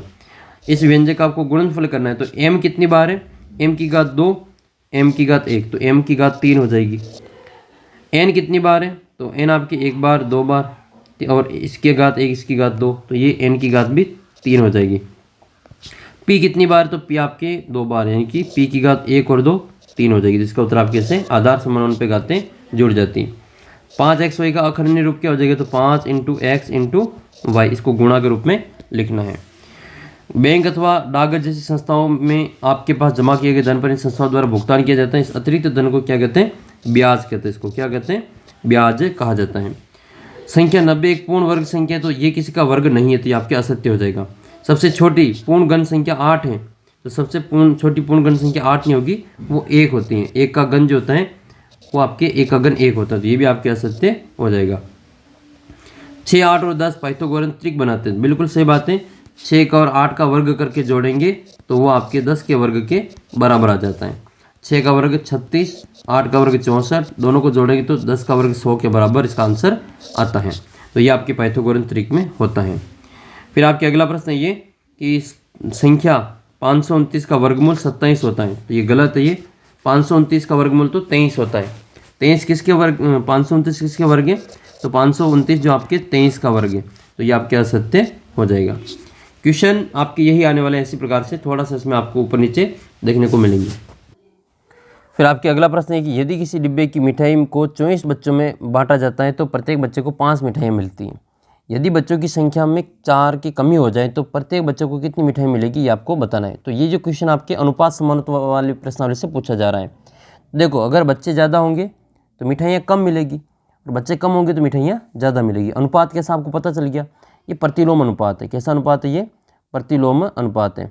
तो आपको इसको एक टेबल में लिख के आपको जो गुणा कर देना है। तो सबसे पहले इसमें मान लेंगे कि माना कि प्रत्येक बच्चे को एक्स मिठाई मिलेगी। कितनी मिठाई मिलेगी? एक्स मिठाई मिलेगी, ये आपको लिख लेना है। फिर आपको बना लेनी इसकी टेबल। सबसे पहले आपको इसकी टेबल बना लेनी यहाँ पे इस प्रकार से कि बच्चों की संख्या और मिठाइयाँ। ठीक है, तो यहाँ पर आ जाएंगे बच्चे आ जाएंगे और यहाँ पे आ जाएगी मिठाई। ठीक है, बच्चे और मिठाई आ जाएगी। बच्चे जब 24 बच्चे थे तो प्रत्येक बच्चे को कितनी मिठाई मिल रही थी? 5 मिठाइयाँ मिल रही थी। लेकिन 4 बच्चे कम हो गए। अब कमी कितनी हो गई? कमी हो गई आपके 4 की। तो शेष कितने बचेंगे? शेष बचेंगे टोटल 24 में से 4 को घटा लो तो 24 - 4 बराबर 20 बचेगा। तो 24 बच्चे थे तो 5 मिठाइयाँ मिल रही थी। अब आपको पता नहीं कि 20 बच्चे हैं तो कितनी मिठाइयाँ मिलेगी, तो वो हमें ज्ञात करना है। ये जो अनुपात है वो कैसा अनुपात है? ये अनुपात आपके प्रतिलोम अनुपात है। कैसा अनुपात है? प्रतिलोम अनुपात है। तो प्रतिलोम अनुपात होने के कारण हम इनको सीधा गुणा करेंगे ऐसे। ठीक है, ये सीधा गुणा कर लेंगे ऐसे और बराबर में लिख लेंगे। तो हम क्या करेंगे, इनको गुणा कर लेंगे ऐसे। जब भी प्रतिलोम होता है तो इनको खड़ा गुणा कर लेंगे। तो 24, ठीक है, तो इसको लिख लेंगे हम यहाँ पे 24 × 5 बराबर 20 × x। ये आपका प्रतिलोम अनुपात होने पर इसको ऐसा खड़ा गुणा करके आपको लिख लेना है। x का मान ज्ञात करना है तो 20 का इधर भाग दे देंगे, तो ये आ जाएगा आपके 24 × 5 और बटे में 20 बराबर x। तो x का मान ज्ञात करना है तो हम क्या करेंगे, 24 और इसको काट देंगे। 5 के बारे से काटो, 5 × 5 और 5 × 20। फिर 4 के बारे से काट देंगे, 4 × 4 और 4 × 6 = 24। 6 को 1 से गुणा कर लो, 6 × 6। एक्स का मान कितना आ जाएगा आपके 6। तो अब देखो, आपको पता है कि बच्चों की संख्या कम होगी तो मिठाई की संख्या बढ़ेगी। तो पहले तो 24 बच्चे थे तो 5-5 ही मिठाइयाँ आ रही थी। अब बच्चे 4 कम हो गए, 20 ही बच्चे रह गए, तो फिर इन बच्चों को जो 5-5 मिठाइयाँ की जगह 6-6 मिठाइयाँ मिलेगी। तो ये इस प्रकार से आपको इसका आंसर निकाल लेना है, 6 आपकी जो मिठाइयाँ मिलेगी। फिर आपके अगला क्वेश्चन है क्वेश्चन नंबर 19। क्वेश्चन नंबर 19 है कि 14 सेमी चौड़ाई वाले एक आयताकार कागज़ को चौड़ाई के अनुदिश मोड़कर 20 सेमी त्रिज्या वाला एक आपके बेलन बनाया जाता है। ठीक है, तो आज बेलन का आपको आयतन ज्ञात करना है। तो इसमें जो इसकी चौड़ाई है कोई ये आपके कागज़ है ये, जिसकी चौड़ाई कितनी है? चौड़ाई है आपके 14 सेंटीमीटर। तो ये तो हो जाएगी इसकी लंबाई और ये हो जाएगी इसकी चौड़ाई। तो थोड़ा सा इसको देख लेते हैं। ये तो इसको क्या किया जा रहा है कि चौड़ाई के अनुदिश मोड़ा जा रहा है। ये मान लो इसकी लंबाई है और ये इसकी चौड़ाई है। ठीक है, तो ये तो ले लेते हैं इसकी लंबाई और ये ले लेते हैं इसकी चौड़ाई। तो लंबाई ये ले लेते हैं 14, तो चौड़ाई 14 के अनुदिश इसकी जो आयत को बेलन में बनाए रहे। तो हम इसकी जो ये जो चौड़ाई दे रखी है ये इसकी ऊंचाई हो जाएगी। क्या हो जाएगी? ये ऊंचाई हो जाएगी। और इसकी त्रिज्या कितनी हो जाएगी? r बराबर 20 हो जाएगी। और इसकी ये जो 14 है वो क्या हो जाएगी? इसकी ऊंचाई हो जाएगी। तो h बराबर 14 हो जाएगी। तो इस बेलन का आपको क्या करना है? आयतन ज्ञात करना है। तो इसमें r बराबर कितना हो जाएगा? 20 हो जाएगा। और ये जो चौड़ाई के अनुदिश इस आयत को मोड़ के बना रहे तो इसकी ऊंचाई हो जाएगी। तो h बराबर ये 14 हो जाएगा। फिर बेलन का आयतन लगाना है। तो बेलन का आयतन क्या होता है? बेलन का आयतन का फॉर्मूला होता है πr² h। ये आधार का क्षेत्रफल इंटू ऊंचाई। तो πr², तो पाई का मान कितना है? 22/7 इंटू r का मान 20 है। 20 × 20 हो जाएगा इंटू h का मान 14 है। 7 × 7 7 दूनी 14, 2 बार कट जाएगा। 22 को गुणा कर लेते हैं 2 से, 22 दूनी 44 इंटू 20 को 20 से गुणा करेंगे तो 400। 44 को गुणा कर लेते हैं 400 से, तो कितना हो जाएगा? ये 2 0 416 और 1 17। तो 17,600 आयतन है और ये सेंटीमीटर में है तो सेंटीमीटर की घात 3 हो जाएगी। हिंदी में लिखो तो गन से में लिखना। फिर आपके अगला क्वेश्चन है ये, इसमें आपके एक चक्रवर्ती ब्याज ज्ञात करना है। 12,600 रुपये का 2 वर्ष के लिए 10% की वार्षिक ब्याज की दर से चक्रवर्ती ब्याज ज्ञात करना है, जबकि ब्याज आपके वार्षिक है। जब ब्याज वार्षिक हो तो आपको समय में और दर में कोई परिवर्तन नहीं करना है, ठीक है। तो अगर आपकी जो ब्याज अर्धवार्षिक हो जाए तो फिर इसमें क्या करेंगे, समय तो आधा दर तो आधी हो जाएगी और समय इसमें डबल हो जाएगा। तो वो बात की बात है, अभी मैं इसको सीधा सिंपल तरीके से मैं आपको बताता हूँ। तो चक्रवर्ती ब्याज ज्ञात करने के लिए आपको ये 22वां क्वेश्चन है। अब देखो क्वेश्चन के नंबर ऊपर नीचे हो सकते हैं लेकिन क्वेश्चन आपके यही होंगे। तो इसमें मूलधन कितना हो जाएगा, मूलधन जो है उसको अपन प्रिंसिपल कहते हैं, ये कितना हो जाएगा आपके 12,600 रुपये, 12,600 रुपये। अब 12,600 ये है और समय कितना हो जाएगा, तो समय हो जाएगा आपका ये समय t बराबर, या t लिखो या n लिखो, t बराबर आपके 2 वर्ष हो जाएगा, समय 2 वर्ष। और दर कितनी है, तो दर है इसको आप r से लिखते हैं, रेट वो आपके 10% है, 10%। और हमें ज्ञात करना है चक्रवर्ती ब्याज ज्ञात करना है, चक्रवर्ती ब्याज कंपाउंड इंटरेस्ट हमें निकालना है। तो आपको चक्रवर्ती ब्याज का सूत्र लगाना है। देखो मिश्र दर नहीं ज्ञात करना है, चक्रवर्ती ब्याज ज्ञात करना है, मतलब उसको कितना ब्याज देना पड़ेगा। तो हम इसमें लगाएंगे चक्रवर्ती ब्याज। तो चक्रवर्ती ब्याज बराबर इसका जो सूत्र होता है वो सूत्र होता है आपके मूलधन प्रिंसिपल, ठीक है, मूलधन इंटू 1 प्लस दर बटे में आता है आपका 100 और ऊपर घात आता है आपका समय और माइनस में वापस आप निकालते हैं इसमें मूलधन। कोई इंग्लिश मीडियम वाले देख रहे हो अगर वीडियो तो उसको लिखते हैं हम CI principal into 1 plus R upon 100, इसकी पावर n या t लिखते हैं, या तो n लिखते हैं या t लिखते हैं, माइनस p हो जाएगा, मान लिख लेते हैं इसमें। तो ये मूलधन कितना हो जाएगा, इसका मूलधन जो है 12,600 है, तो 12,600 इंटू ये कितना हो जाएगा, समय कितना हो जाएगा 2 वर्ष और दर है आपके 10%। तो 1 प्लस ये हो जाएगा 1 प्लस दर आपके 10 है और बटे में आएगा आपका 100 और इसकी घात आएगी आपके 2 और माइनस में वापस आएगा आपके 12,600 रुपये। अब इसको सोल्व करना है, तो इसको सोल्व करने के लिए हम क्या करेंगे, पहले इसको सोल्व करेंगे। ये देखो मैं इसकी शॉर्ट ट्रिक बताता हूँ इसको कैसे हल करना है। अगर यहाँ पे प्लस है और यहाँ पे 1 है तो हमको क्या करेंगे, इसको 100 में डायरेक्ट ही जोड़ देंगे और बटे वाली संख्या 100 वापस लिख लेंगे। तो ये तो 12,600 तो वैसा वैसे लिखना है, इंटू ये कितना हो जाएगा 100 और 10 110 हो जाएगा। यहाँ पर 8 होते तो 108 होता है, यहाँ पे 10 होते तो 110, 20 होते तो 120, 15 होते तो 115 ऐसे। और बटे में वापस आपको लिखना है 100 और इसकी घात आएगी 2 और माइनस में आएगा आपके 12,600। इसको सोल्व करने के लिए इस क्वेश्चन को हल करेंगे। तो 12,600 माइनस 110 को 2 बार लिखेंगे, इंटू 110 बटे में 100 इंटू 110 और बटे में 100 और माइनस में कितना आएगा आपके 12,600 आएगा। अब इसके 2 जीरो से इसके 2 जीरो कट जाएंगे, फिर इसके 1 1 जीरो से इसके ये दोनों 1 1 जीरो कट जाएंगे। क्या क्या संख्या बचेगी मैं हमारे यहाँ पे 126 इंटू 11 को 11 से गुणा करें तो कितना आएगा, 11 को 11 से गुणा करने पर 121 आता है। इन दोनों को गुणा करके इसमें से घटाना है 12,000, ये 12,600 रुपये, तो हमारा जो चक्रवर्ती ब्याज आ जाएगा। तो यहाँ पर इन दोनों को गुणा करेंगे तो ये आएगा आपके 126 को 121 से गुणा किया तो 15,246, आपको गुणा करके निकालना पड़ेगा इसको। तो 15,246 इसमें से 12,600 ये माइनस करना है, ठीक है। तो इसमें से माइनस करेंगे 12,000, ठीक है 600, तो इसका जो उत्तर आएगा वो 2,646 आएगा। माइनस कर लेना इसको, तो इसका उत्तर आ जाएगा आपके 2,646 रुपये। तो इसका जो चक्रवर्ती ब्याज है CIA कंपाउंड इंटरेस्ट है वो कितना आ जाएगा, आपकी चक्रवर्ती ब्याज आ जाएगा। अगर आपको इसमें मिश्र धन ज्ञात करना हो कि टोटल कितना रुपये उसको चुकाएगा, तो उसमें कुल धन ज्ञात करने के, मान लो किसी व्यक्ति ने 12,600 रुपये उधार लिए 2 साल के लिए 10% के हिसाब से, तो 2 साल के बाद में उसको कुल कितना रुपये चुकाएगा, तो इसके ब्याज और ये 12,600 इन दोनों की जो जोड़ है 12,600 और उसका ब्याज कितना है, उसका ब्याज है आपके 12,600 और उसका ब्याज है 2,646, तो कुल जो रुपये उसको चुकाएगा वो 15,246 चुकाएगा। तो अगर आपको मिश्र धन ज्ञात करना हो तो फिर आपको इसमें से 12,600 लास्ट में माइनस नहीं करना, ये फिर आपको मूलधन वाला जो हिस्सा इसको हटा देना है। तो अगर आपको मिश्र धन ज्ञात करना हो चक्रवर्ती ब्याज की जगह पे तो माइनस मूलधन को हम यहाँ से हटा देते हैं और फिर ये जो 15,000 जो ऊपर उत्तर आ रहा है 246 वो हमारे कुल मिश्र धन इसका आंसर आता है।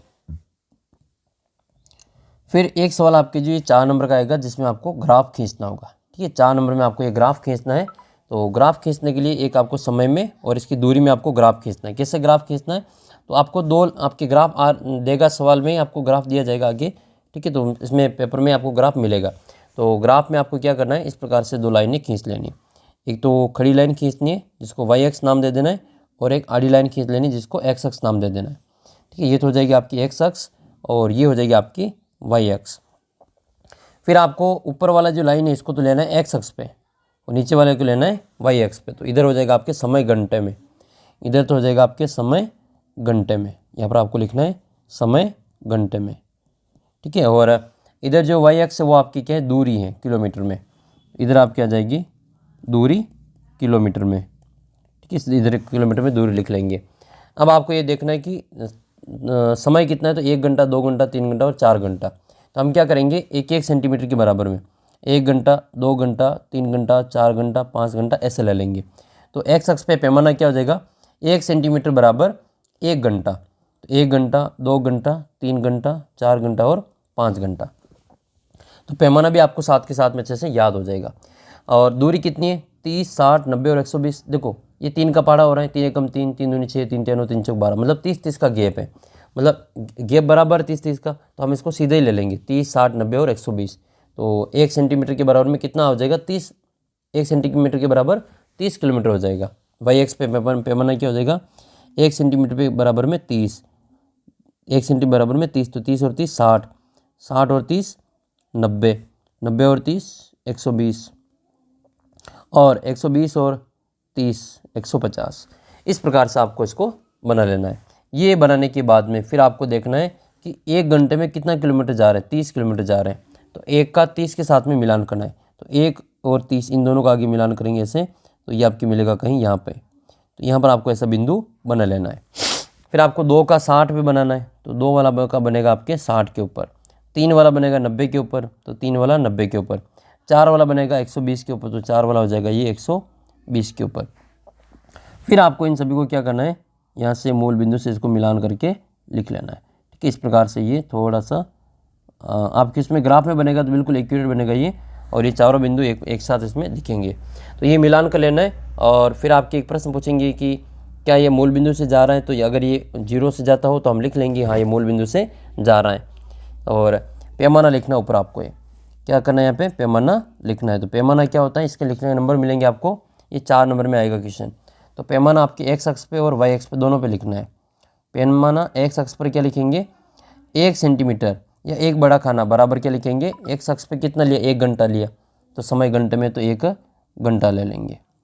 इसी प्रकार से वाई अक्ष पे कितना लेंगे, तो वाई अक्ष पे पैमाना लेंगे 1 सेंटीमीटर बराबर कितने किलोमीटर लिया हमने, 30-30 किलोमीटर का गैप लिया, तो 1 सेंटीमीटर बराबर 30 किलोमीटर हो जाएगा ये।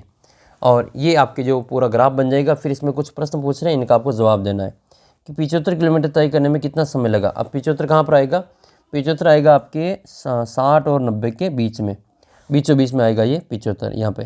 तो इधर भी ये जो दूरी है इसको 60 और इस यहाँ पे आ जाएगा, ये इनके बीच में मिलान कर लेंगे। इधर आएगा आपके 2 और 3 के बीच में, तो 2 और 3 के बीच में कितना होता है, 2 घंटा और 30 मिनट होगा।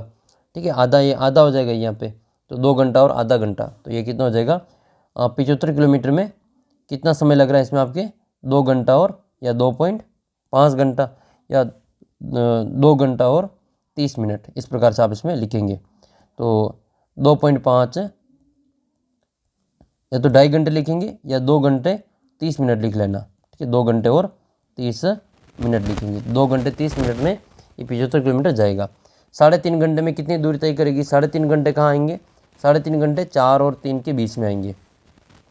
तो इसको यहाँ पे बीचों बीच में मिलान कर लेंगे, और इधर भी ये 3.5 घंटे वाला इधर बीचों बीच में ये मिलान हो जाएगा। तो 90 और 120 के बीच में आ रहा है। तो 90 और 120 में के बीच में कितना आता है, तो 90 और 120 के बीच में ये 105 आएगा। कितना आएगा ये, 105 आएगा, क्योंकि 30 का आधा कितना होता है, 15 होता है, तो 90 में 15 जोड़ लेंगे, तो 105 इसका उत्तर आ जाएगा। तो 3.5 घंटे में कितना किलोमीटर चलेगा, 105 किलोमीटर। और 75 किलोमीटर में कितना समय लगेगा, तो 2.5 घंटे इसको लगेंगे। दोनों उत्तर आपको इस प्रकार से लिखना है। या फिर आपके ये जो सेब की संख्या और मूल्य वाला जो ग्राफ है तो उसको भी इसी प्रकार से बनाना है। ये एक्स अक्ष पे लेना है, ये वाई अक्ष पे लेना है और इसमें फिर आपको एक आड़ी लाइन और एक खड़ी लाइन आपको खींचनी है। तो वही एक्स अक्ष और वाई अक्ष लेना है।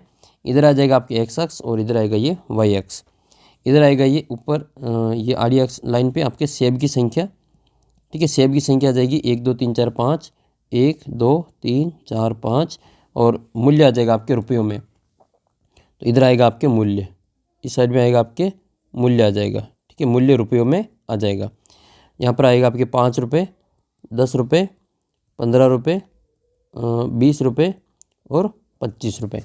फिर आपको इसको मिलान कर लेना है, ठीक है। 1 रुपया, 2 रुपये, 1 सेब, 2 सेब, 3 सेब, 4 सेब और 5 सेब। 1 सेब का मूल्य कितना? 5 रुपये। 2 सेब का मूल्य 10 रुपये, 3 सेब का मूल्य 15 रुपये और 4 सेब का मूल्य 20 रुपये, 5 सेब का मूल्य 25 रुपये।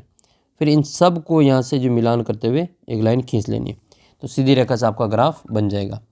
फिर आपके पैमाना लिखना है। यहाँ पे पैमाना वही लिखेंगे सेम टू सेम कि एक्स अक्ष पे कितना लिया, एक्स अक्ष पे 1 सेंटीमीटर बराबर 1 सेब और वाई अक्ष पे कितना हो जाएगा, वाई अक्ष पे 1 सेंटीमीटर बराबर 5 रुपये। कितने हैं? 5 रुपये।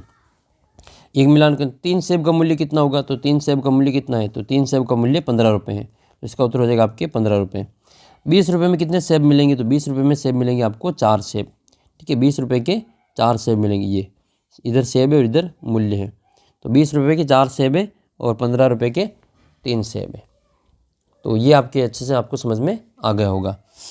फिर आपके गुणनखंड वाला प्रश्न आएगा 8 नंबर का। 8 नंबर का जो क्वेश्चन आएगा वो आपको गुणनखंड करने हैं। तो गुणनखंड भी मैं आपको निकाल के बता देता हूँ। इंपॉर्टेंट जो भी गुणनखंड है वो मैं आपको सबको वो इंपॉर्टेंट बता देता हूँ। तो आइए हम गुणनखंड के जो इंपॉर्टेंट क्वेश्चन इसको सॉल्व करना सीखते हैं। जैसे पहला क्वेश्चन आपके ये है कि पी स्क्वायर माइनस 10p और प्लस में 25 है।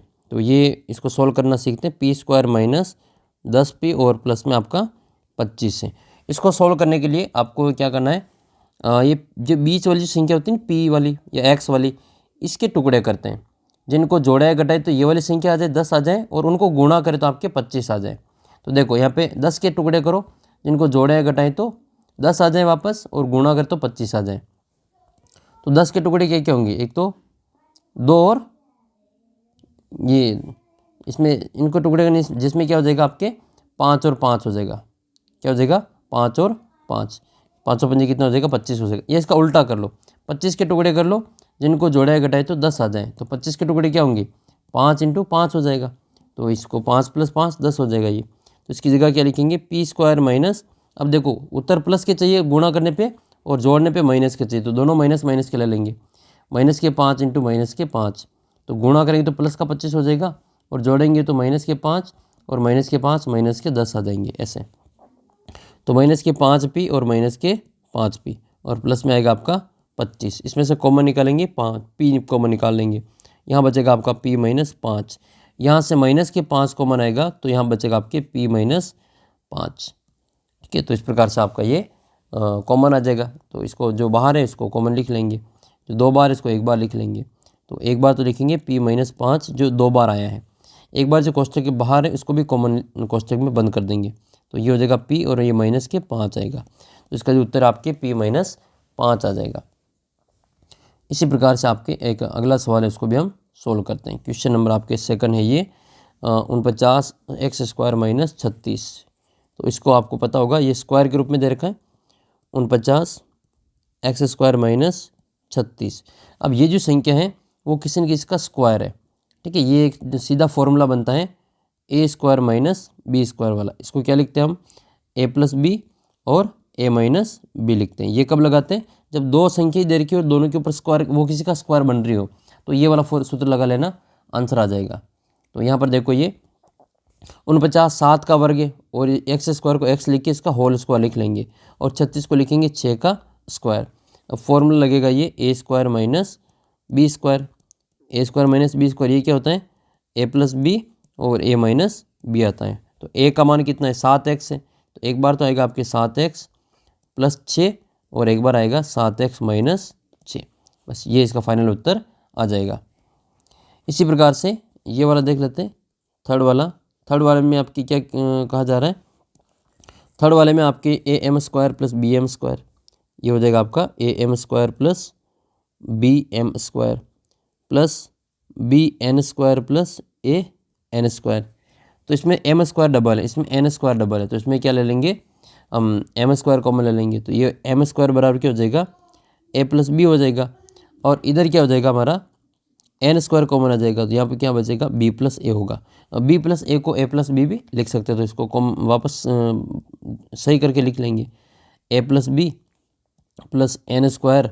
ये बी प्लस ए को ए प्लस बी भी लिखा जा सकता है, क्योंकि ए प्लस बी करो या बी प्लस ए करो, ये दोनों एक ही होते हैं, क्रम विनिमय नियम का पालन करते हैं। तो ये हमने लिख लिया। फिर इसको एक बार लिखेंगे, कोष्टक वाले को और कोष्टक के बाहर वाले को एक बार लिख लेंगे। तो ए प्लस बी को एक बार लिखेंगे और एक बार लिखेंगे M square plus N square को। अगर यहाँ माइनस होता तो फिर हम यहाँ पे ए प्लस बी ए माइनस बी ये वाला सूत्र और लगा लेते हैं, लेकिन यहाँ पे प्लस है तो फिर इसका उत्तर यही हो जाएगा। फिर आपके अगला क्वेश्चन है, क्वेश्चन नंबर आपके चौथा क्वेश्चन है, जिसमें आपको क्या करना है, पी स्क्वायर माइनस 81, पी की घात 4 है और माइनस में 81 की घात 81 है। तो यहाँ पर हम क्या करेंगे, इसको स्क्वायर में बदलेंगे।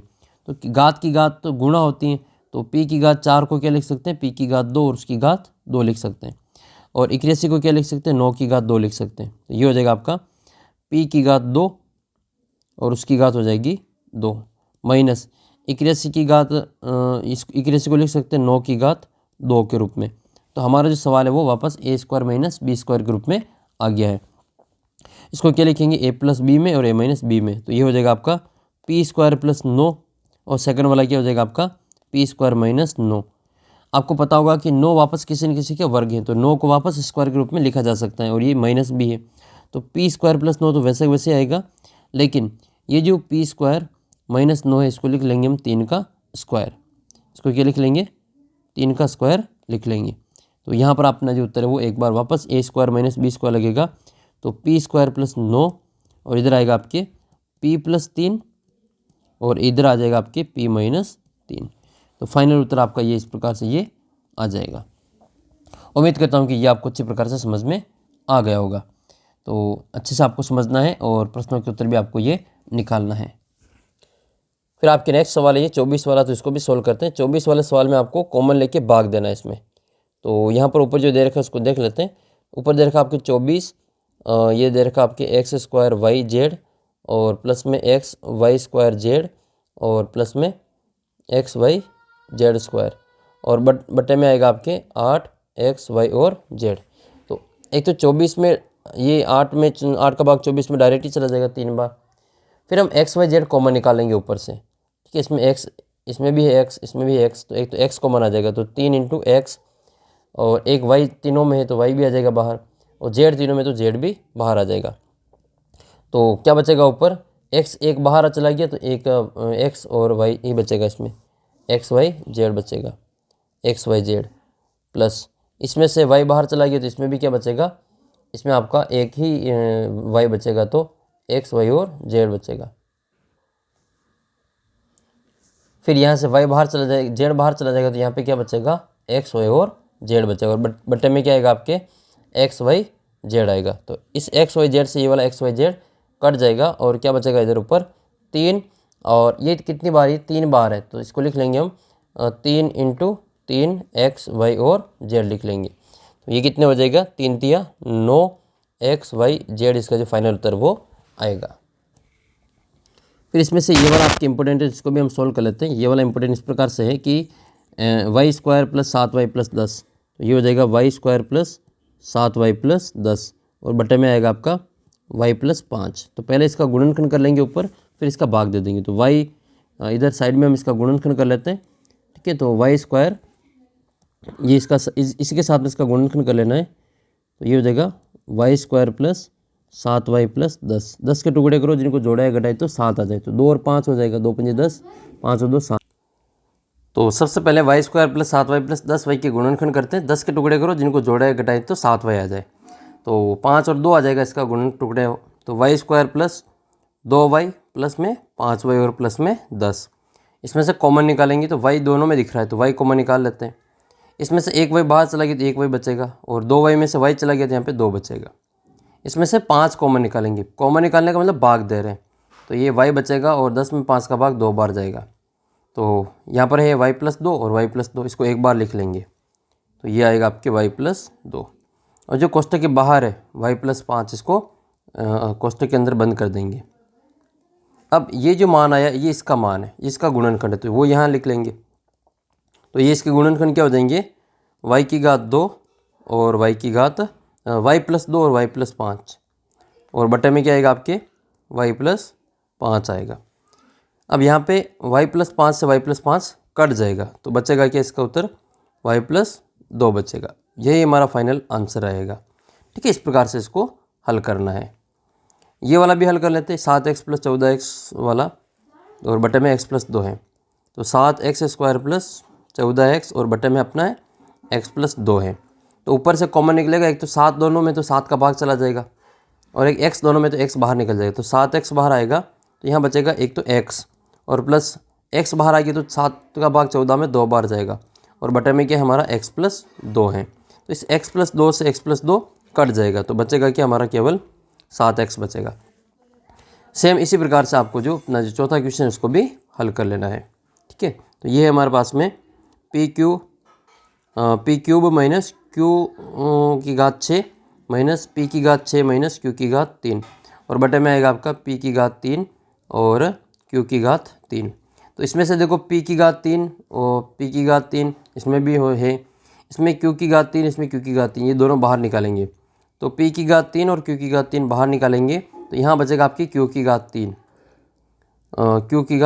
माइनस यहाँ बचेगा आपके p⁻3, और बटे में क्या आएगा आपका p का क्यूब और q का क्यूब। तो p और q इन दोनों का क्यूब से ये दोनों का क्यूब कट जाएगा, और बचेगा केवल हमारा p का क्यूब, सॉरी उल्टा है ये, q का क्यूब माइनस p का क्यूब, और ये हमारा फाइनल आंसर रहेगा। तो ये आपके गुणनखंड वाला आएगा 8 नंबर का क्वेश्चन। और कौन कौन से इंपॉर्टेंट है वो मैं आपको एक अलग से पूरा वीडियो आने वाला है, जिसमें आपके 8-8 नंबर के तीनों क्वेश्चन वो आपको मैं सॉल्व करवाने वाला हूँ। जैसे ये वाला क्वेश्चन है कि ये एक प्रकार का क्या है, बेस्ट एक समांतर चतुर्भुज है, इसमें XYZ का मान ज्ञात करना है। तो यहाँ पर समांतर चतुर्भुज में क्या होता है, समांतर चतुर्भुज में आमने सामने के कोण बराबर होते हैं, तो ये जो B का मान है वो S के मान के बराबर हो जाएगा।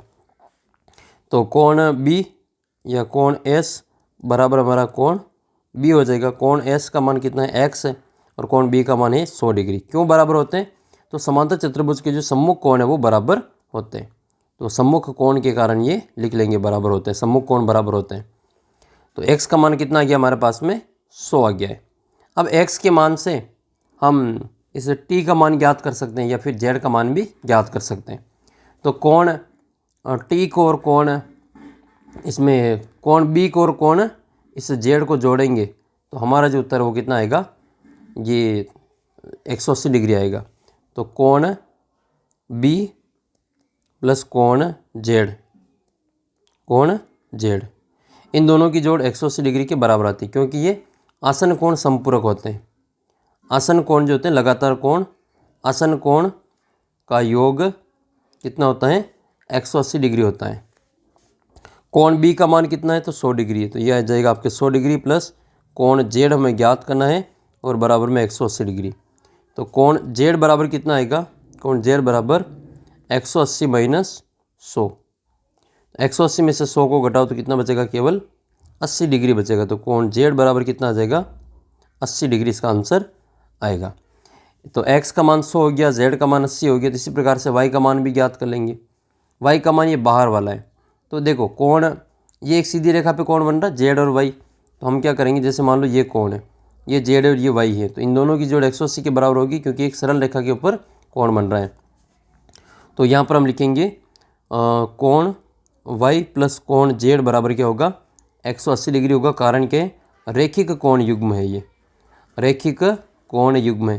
तो रैखिक कोण युग्म होने के कारण इनकी जोड़ 180 डिग्री के बराबर आती है। कोण y हमें ज्ञात करना है, कोण z हमारा 80 डिग्री है, तो कोण बराबर में 180 आ जाएगा। तो कोण y का मान कितना आएगा आपके, कोण y बराबर 180 माइनस 80, तो फाइनल उत्तर आएगा इसका आपके 100 डिग्री।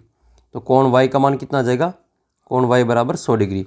इसमें कोण x बराबर कितना है, x बराबर 100 है, y बराबर कितना है 100 है, और z बराबर कितना है 80 है। इस प्रकार से इस कोण का जो मान है वो हमें ज्ञात कर लेना है। फिर इसका सेकंड वाला है तो वो भी हम सोल्व करके आपको बता देते हैं किस प्रकार से इसका आंसर आपको निकालना है। ये गंश एक प्रकार का समांतर चतुर्भुज है, एक्स और वाई का मान ज्ञात करना है। याद रखें आमने सामने की भुजाएं समान बराबर होती है, तो इसमें समांतर चतुर्भुज है तो सम्मुख भुजाएं बराबर होती हैं। तो सबसे पहले आपको क्या लिखना है, सम्मुख जो भुजाएं होती हैं, ठीक है, तो सम्मुख ऑपोजिट साइड्स आर इक्वल होती हैं, तो सम्मुख भुजाएं बराबर होती हैं या समान होती हैं। तो समान है तो फिर हम क्या लिखेंगे कि एस जी बराबर एन यू। एस जी का मान कितना है 3x है और एन यू का मान कितना है 18 है। तो x बराबर कितना आ जाएगा 18/3। 18 में 3 का भाग 6 बार जाएगा, तो इसका उत्तर कितना आएगा आपके 6 इकाई आ जाएगा, x का मान 6 आएगा। इसी प्रकार से ये वाला ज्ञात करेंगे, ठीक है, जी यू और बराबर में एस एन। तो जी यू का मान कितना है 3y - 1 है और एस एन का मान कितना है 26 है। तो 3y बराबर माइनस का 1 इधर जाएगा तो प्लस का 1 हो जाएगा, तो 26 + 1 27 हो जाएगा। तो 3y बराबर कितना आएगा आपके 27 आएगा। तो y बराबर कितना आ जाएगा 27/3 आएगा। अब 27 में 3 का भाग देना है तो हमें कितना प्राप्त होगा 9 प्राप्त होगा। तो x का जो मान है वो 9 आएगा, सॉरी x का जो मान है वो आपके 6 आएगा और y का मान आपके 9 आएगा। तो ये इस प्रकार से आपको x और y का मान ज्ञात करना है। तो उम्मीद करता हूँ कि ये वाला जो पेपर आपने अच्छी प्रकार से इसको समझ लिया होगा और इनमें से आपकी कोई क्वेश्चन आएगा तो आप गलत नहीं करेंगे। और भी आपके वीडियो आने वाले हैं, सेकंड पेपर इसका जो सॉल्यूशन है मैं आपको इसके लिए अपलोड कर दूंगा। और पिछले वीडियो में कई बच्चों ने जो कमेंट किए थे उन सभी बच्चों के नाम आपको मैं इस वीडियो में लेकर बता देता हूँ। और आप भी जो बहुत ज़्यादा से ज़्यादा कमेंट करेंगे अगले वीडियो में तो आपका भी नाम है जो लिया। और आप सभी को जो टेस्ट भी देना है, ऐप के ऊपर आपके लिए टेस्ट उपलब्ध है, तो आप सभी बच्चों को टेस्ट भी देना है। टेस्ट आपके लिए फ्री ऑफ कॉस्ट उपलब्ध है। टेस्ट का लिंक वीडियो के नीचे आपको मिल जाएगा। 100 प्रश्नों के आपके जो एक तो मैंने टेस्ट अपलोड कर दिए हैं, दूसरा टेस्ट भी आने वाला है जल्दी। इसका जो लिंक आपको वीडियो के नीचे और अपने व्हाट्सअप ग्रुप में मिल जाएगा। तो देखो ये राइजिंग स्टार है अपने चैनल के, तो इन बच्चों ने बहुत सारी अच्छी मेहनत की है साल भर और बहुत सारे क्वेश्चन के जवाब भी दिए हैं। तो आप भी इन प्रश्नों के उत्तर जवाब दिया करें, आपको जो बहुत फ़ायदा मिलेगा। जैसे चित्तौड़गढ़ से हैं प्रिंस जाट, ठीक है, तो इन्होंने खूब प्रश्नों के आंसर दिए।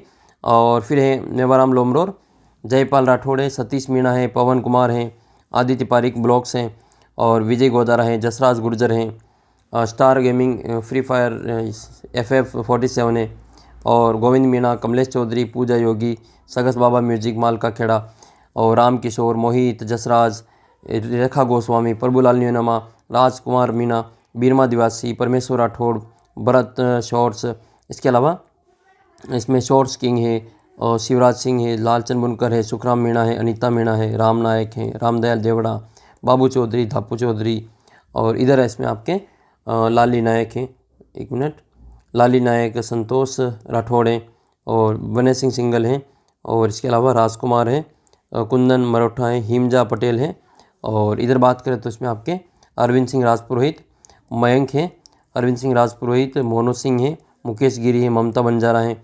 तमाम विद्यार्थियों ने जो बहुत सारे अच्छे कमेंट किए थे और आपके जो आंसर वो लगभग सभी के सही थे। इशिका है, गोपाल जहांगीर है, हिमजा पटेल हैं, सरिता पारस हैं, रामकिशन मीणा, हनुमान रामकोट, रावल सिंह है, कंचन मीणा, अर्चना मराठा, नीलू सैनी, प्रेमचंद, शंकरलाल, राकेश पटेल, दिनेश गर्ग, लविशा, रणवीर कांतिवाल, दिव्या, तनु वैष्णव, जगदीश सिरवी, भंवरलाल जाट, ज्ञानाराम, गायत्री, पुष्कर डांगी, भावेश सोलंकी और तमाम और कई सारे विद्यार्थियों ने कमेंट किए थे। मैं आपका जो शेष विद्यार्थी उनका नाम आपको अगले वीडियो में देखने को मिलेगा। बहुत बहुत धन्यवाद विद्यार्थियों, आप इसी प्रकार से प्रश्नों के उत्तर कमेंट करते रहें। आपकी तैयारी बहुत ही शानदार हो जाएगी। और आपका जो पेपर है बोर्ड की ओर से जारी किया गया तो वो भी मैंने आपको ये सोल्व करवाए थे। मॉडल पेपर आपने देख लिया होगा, नहीं देखा तो आप उसको ज़रूर देख लेना, क्योंकि आपका जो पेपर आएगा इसी पेपर के आधार पर आपका पूरा पेपर होने वाला है। केवल इसमें नंबर चेंज होंगे, सेम टू सेम क्वेश्चन आपका देखने को मिलेगा। ऐप को डाउनलोड कर लेना, ऐप का लिंक आपको वीडियो के नीचे जो डिस्क्रिप्शन बॉक्स में उसमें आपको मिल जाएगा। आप प्ले स्टोर से अपना जो ऐप है इसको ज़रूर डाउनलोड कर लेना। श्री राम क्लासेस आप सर्च करेंगे आपको प्ले स्टोर पे अपना जो ऐप है वो उपलब्ध हो जाएगा। और ऐप के ऊपर आपके लिए टेस्ट जो दे रखे हैं उनको टेस्ट को देना बिल्कुल आपके लिए फ्री ऑफ कॉस्ट है। और टेस्ट आपको फ्री टेस्ट में जाकर मिल जाएगा। पेपर वगैरह की आपकी जो PDF वगैरह भी अपने ऐप के अंदर उपलब्ध है। तो मिलेंगे प्यारे बच्चे आपको अगले वीडियो में, तब तक जय हिंद जय भारत।